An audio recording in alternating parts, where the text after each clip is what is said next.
Ikaw! Anak ka ba ni Benjamino? Ha? Lumabang ka! Lumabang ka! Yan ka!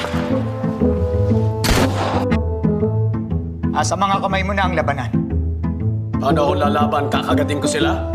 Asintahin mo na gusto! Sayang ang pala! Tingnan mo itong mga tangang ito. Nakakaintindi ka naman ng Tagalog o Espanyol, hindi ba? Opo.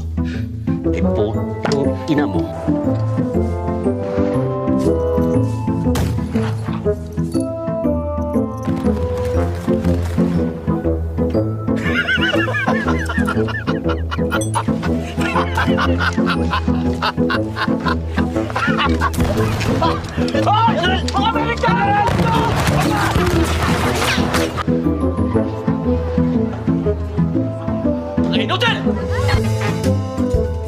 Sino ang tangang nagpaputok?